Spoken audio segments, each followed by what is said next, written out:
Wala pa'y gipagawas nga desisyon ang Court of Appeals sa mando sa Korte Suprema nga mohimo og aksyon sa petisyon sa konstruksyon sa Samal Island Davao City Connector Bridge Project. Kini human nagpagawas og writ of kalikasan ang Korte Suprema aron paesplikahon ang DPWH, DENR, Samal Island Protected Landscape and Seascape Protected Area Management Board ug China Road and Bridge Corporation nga tubagon ang unod sa petisyon. Ang Court of Appeals ang mag-ila kung angayan ba nga mo-issue og Temporary Environmental Protection Order kung TEPO aron maundang ang pagtrabaho sa tulay.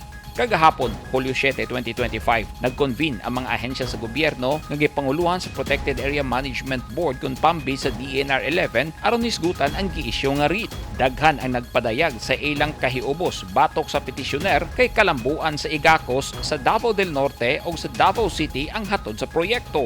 Gani, nagpadayag si Davao del Norte Governor Edwin Hubahib nga misalmot sa tigom na ang konstruksyon sa tulay malikayan ang posibleng risgo nga hatod sa oil spill sa mga barge nga biyahe sa isla. Usa ka resolusyon ang gikatakdang iduso sa mga magbabalaod ug mga kapitan sa igakos aron suportahan ang proyekto. Sumala ni Dean Ortiz, ang spokesperson sa DPWH 11. Daghang kaayuhan sa katawhan sa isla ang ilang matagamtaman inig mahingpit na ang tulay. Aside sa pag-cut sa travel time between Davao and Samal, maka-increase po ni sa ato ang tourism activity o increase sa trade and commerce between the mainland Region 11 and Island Garden City of Samal.